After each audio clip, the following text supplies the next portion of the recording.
ಅಮಿತ್ ಶಾ ರಾಷ್ಟ್ರೀಯ ನಾಯಕ ನಮ್ಮ ಗೃಹ ಸಚಿವರು ಅಮಿತ್ ಶಾ ಅವರು ಮತ್ತು ರಾಷ್ಟ್ರೀಯ ಅಧ್ಯಕ್ಷ ಭಾರತೀಯ ಜನತಾ ಪಾರ್ಟಿ ಅಧ್ಯಕ್ಷ JP ನಡ್ಡಾರವರು, ಭೂಪೇಂದ್ರ ಸಿಂಗ್ ಯಾದವ್ ಅವರು ಮತ್ತು ಯಡಿಯೂರಪ್ಪನವರು, ವಿಜಯೇಂದ್ರ ಯಡಿಯೂರಪ್ಪನ ಸಾರಥ್ಯದಲ್ಲಿ ಜಗದೀಶ್ ಶೆಟ್ಟರು ಭಾರತೀಯ ಜನತಾ ಪಾರ್ಟಿಗೆ ಅವರೇನು ಯಾವುದೋ ಕಾರಣಕ್ಕೆ ಹೋಗಿದ್ದರು. ಈ ದೇಶದಲ್ಲಿ ಮತ್ತೊಮ್ಮೆ ನರೇಂದ್ರ ಮೋದಿ ಪ್ರಧಾನಮಂತ್ರಿಗಳಾಗಬೇಕು, ರಾಜ್ಯದಲ್ಲಿ ಪ್ರವಾಸ ಮಾಡಿ ಸಂಘಟನೆ ಮಾಡಿ 28 ಲೋಕಸಭಾ ಸದಸ್ಯನ ಗೆಲ್ಲಿಸೋಕೆ ಜಗದೀಶ್ ಶೆಟ್ಟರು ಪಕ್ಷಕ್ಕೆ ಮರಳಿ ಮನೆಗೆ ಬಂದಷ್ಟೇ. ಹಾಗಾಗಿ ಇಡೀ ರಾಜ್ಯದಲ್ಲಿ ಕಾರ್ಯಕರ್ತರಿಗೆ ಮುಖಂಡರಿಗೆ ಅತ್ಯಂತ ಸಂತೋಷ ಇದೆ, ಮತದಾರರಿಗೂ ಒಂದು ಒಳ್ಳೆಯ ಭಾವನೆಗಳಿದೆ. ನಮ್ಮ ಪಕ್ಷ ಅವರಿಂದ ಗೌರವ ನಡೆಸಿಕೊಳ್ಳುತ್ತೆ. ಲಾಸ್ಟ್ ಟೈಮ್ ಬೇಜಾರಾಗ್ಬಿಟ್ಟಿದ್ರು ಸರ್ ಹೋದಾಗ. ಈಗ ಪಕ್ಷ ಬಿಟ್ಟಂತ ಸಂದರ್ಭದಲ್ಲಿ ನಿಮ್ಮನ್ನು ಸೇರಿ ಎಲ್ಲ ಬಿಜೆಪಿ ನಾಯಕರು ಅವ್ರನ್ನ ವಾಗ್ದಾಳಿ ಮಾಡಿದ್ರೆ ಜಗದೀಶ್ ಶೆಟ್ಟರ್ ಬಗ್ಗೆ ನಾನು ಯಾವತ್ತೂ ಮಾತಾಡಿಲ್ಲ. ಅನೇಕ ಮಾಧ್ಯಮ ಸ್ನೇಹಿತರಿಗೆ ಕೇಳಿದಾಗ ಜಗದೀಶ್ ಶೆಟ್ಟರು ಮುಖ್ಯಮಂತ್ರಿಗಳಾಗಿದ್ದರು, ಅವ್ರು ಕೈ ಕೆಳಗೆ ಕೆಲಸ ಮಾಡಿದಿರಿ, ನಾನು ಅವ್ರ ಬಗ್ಗೆ ಮಾತಾಡಲ್ಲ ಅಂತ ಹೇಳ್ತೀನಿ.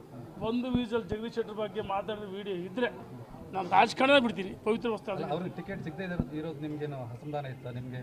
ನಾವು ಆ ಸಂದರ್ಭದಲ್ಲಿ ಜಗದೀಶ್ ಶೆಟ್ಟರ್ ಸಿಗಬೇಕಾಯ್ತು ನಮ್ಮ ಹಿರಿಯರು ಅಂತ ಹೇಳಿದ್ವಿ. ಜಗದೀಶ್ ಶೆಟ್ಟರ್ ಸ್ವತಃ ಕರೆ ಮಾಡಿ ಹೇಳಿದ್ವಿ. ಏನು ಯಾವುದೋ ಕಾರಣಕ್ಕೆ ಸೋಲಾಯಿತು. ಸೋತ್ಮ ನಿರಂತರವಾಗಿ ಅವ್ರ ಜೊತೆ ಸಂಪರ್ಕದಲ್ಲಿದ್ದು ನಾವು. ಈಗ ಟಿಕೆಟ್ ಕೊಡಬೇಕಂತ ಹೇಳಿ ಒತ್ತಾಯ ಮಾಡ್ತೀವಿ. ಯಾವುದೋ ಇದು ರಾಷ್ಟ್ರೀಯ ನಾಯಕರ ಸಮಕ್ಷಮದ ಚರ್ಚೆ ಆಗಿದೆ. ಅದು ರೇಣುಕಾಚಾರ್ಯ ವೈಯಕ್ತಿಕ ಅಭಿಪ್ರಾಯ ಪಡೋಕ್ಕಲ್ಲ, ರಾಷ್ಟ್ರೀಯ ನಾಯಕರು ತೀರ್ಮಾನ. ಬೆಂಬಲಿಗರಾಗಿ ಅವರು ಸಪೋರ್ಟ್ ನೋಡಿ, ಅವ್ರು ನಾನು ರಾಜ್ಯದಲ್ಲಿ ಭಾರತೀಯ ಜನತಾ ಪಾರ್ಟಿ ಯಡಿಯೂರಪ್ಪನವರು ಬೆಳೆಸಿದ ಒಂದು ಕೂಸು, ನಾನು ಯಡಿಯೂರಪ್ಪನವ್ರು ಬೆಳೆಸಿದ ಕೂಸು.